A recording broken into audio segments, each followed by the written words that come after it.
rider orientation. By the way, my name is Clarence Mendez, Sales Representative ng Dory. Bago tayo mag-start, sino nga ba si Dory?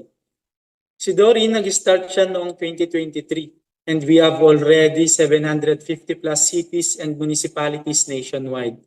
And as we continue to expand, we are looking for more riders to join our team. Ano nga ba yung mga services na ino-offer ni Dory? Yung mga services na ino-offer niya, meron tayong food and non-food delivery, pabili pasabay, and soon magkakaroon na rin tayo ng logistics natin. And yes, meron tayong office, matatagpuan yun sa second floor Castelo Building, Purok 1, Sotero Nuesa, Roas, Isabela. And yes, complete papers din tayo and registered din tayo sa SEC.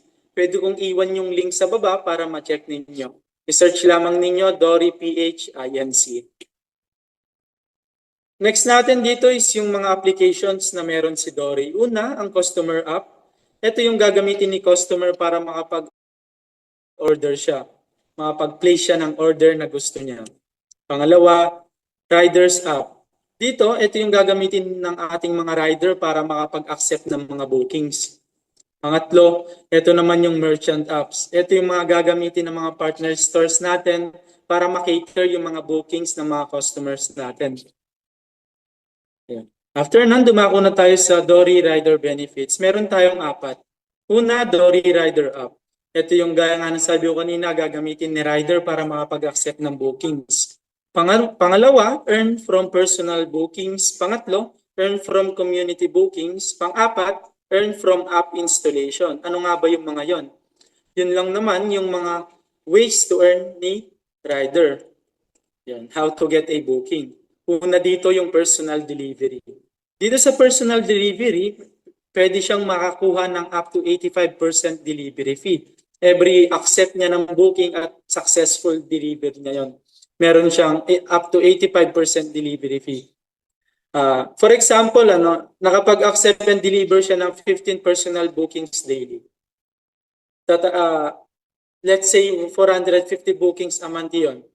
Then, ang average delivery fee, sabihin natin 50 pesos. Na times lang natin yung 450 sa 50, ang makuha niya is 22,500. Yun yung total delivery fee collection. Ngayon, ito times natin yun sa 85% para dun sa commission ni rider. Ang pwede niyang makuha is up to 19,125. Iba pa dito yung customer tips na ibibigay ni customer. Pangalawa, meron tayo ditong earn from community bookings. Earn from community bookings, ibig sabihin, other riders and city operator. Ito yung mga hindi pa na-cater ng mga riders natin. Bakit nga ba hindi pa nila na-cater?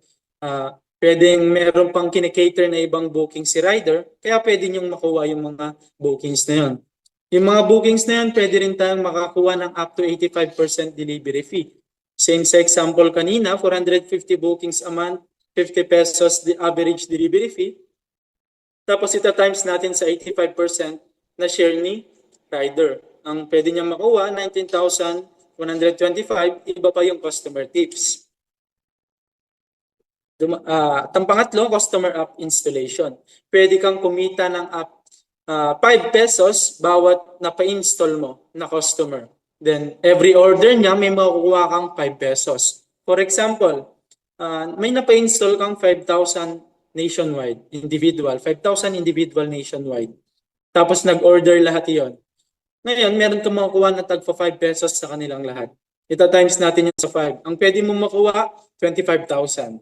Mapupunta lahat yan kay rider. Ngayon, dumako na tayo sa order flow. Una, mag-book si customer ng order niya. Then kapag nakapag-book na siya or nakapag-order na siya, i-cater na ngayon ni rider. Magpapakita yan sa rider's application.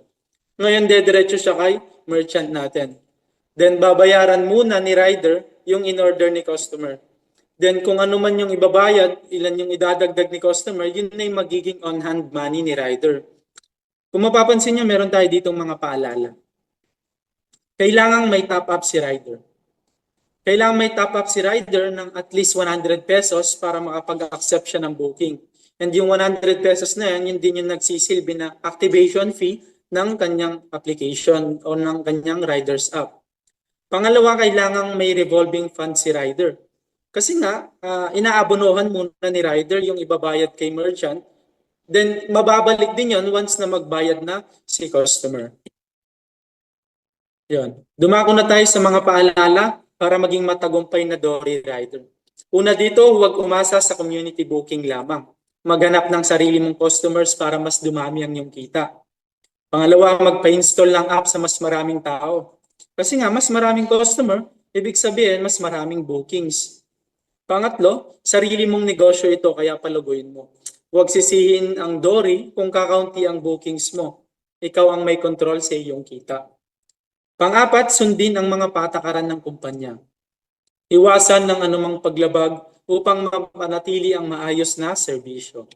At ang panglima, may reklamo o hindi magandang karanasan. Makipag-ugnayan sa aming opisina, huwag i-post sa social media upang maiwasan ang posibleng pag-terminate ng inyong account at pagmultahin. Tandaan lamang natin na ang sipag at diskarte mo ang susi ng iyong tagumpay. Ngayon, dumako na tayo kung paano nga ba maging Dory Rider. Una, fill up application form.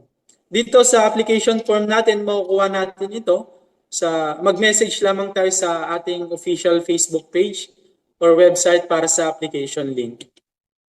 Then, after natin makapag-fill up sa application, meron kayong marireceive na email sa inyong credential. Ito yung gagamitin nyo para makapag-login kayo sa application. No, pang-apat, kapag may na-receive na kayo, pwede na kayo mag-download ng Riders app and join our community. And pang-last, enjoy being a Dory Rider. Yun lang ang ating Dory Rider orientation. Maraming salamat. And we appreciate your interest in our Dory Rider program.